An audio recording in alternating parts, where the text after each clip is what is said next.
មិនបាច់ធ្វើខ្លួនឲ្យសមនឹងទីនេះពេកទេយើងនៅមិនយូរទេពេលខ្លះខ្ញុំគិតថាខ្លួនឯងត្រូវបដិសេធដោយសាររឿងការឡើងតាំងពីរាប់រយឆ្នាំក្រោយមុននេះនាងទៅមកពីណា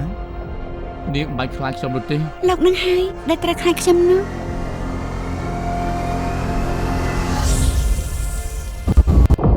ចិញ្ចៀននេះជួយឲ្យខ្ញុំខ្លាចជាមនុស្សធម្មតា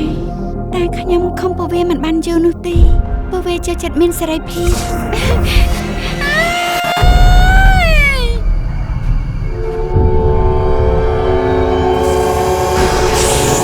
វាជាចំណែកមួយនៃបណ្ដាសាខ្ញុំមានចំណេញមកពីអង្គភាព DSI កាន់រឿងក្តីអបិយជំនឿលោកជាអ្នកជំនាញរឿង Alien ណាខ្ញុំជួបរឿងចម្លែកច្រើនណាស់តែបែប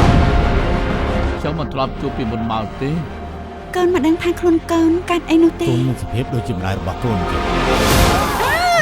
មានរឿងរ៉ាវចម្លែកកើតឡើងជាច្រើនណាស់តាំងពីគ្រួសាររបស់លោកតាមមកកាន់ទីនេះ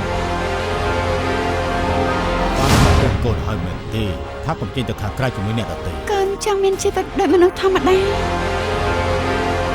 ខ្ញុំបានធ្វើថាវាធ្វើស្អីខ្លះមកវាក៏ខ្ញុំឃើញច្បាស់ដែរហើយចាំខ្ញុំអធិប្បាយឲ្យបងស្ដាប់ហើយយើងនឹងចាប់វាជាមួយគ្នាយើងត្រូវទៅរកវាឲ្យឃើញមុនពេលដែលវាមកកគ្រោះថ្នាក់លើសពីនេះ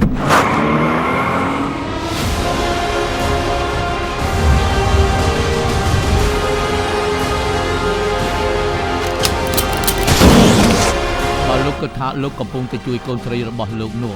លោកគិតខុសហើយតែឈួតហើយមែនទេចង់ការពីសត្វចម្លែកមែនទេថាចេញទៅយើងចង់ឃើញអីទេធម្មតាមិនធ្លាប់ឃើញខ្លាចជាបែបនេះទេតែយើងតែនិយាយត្រូវកូនខំពួកវាមិនបានទេ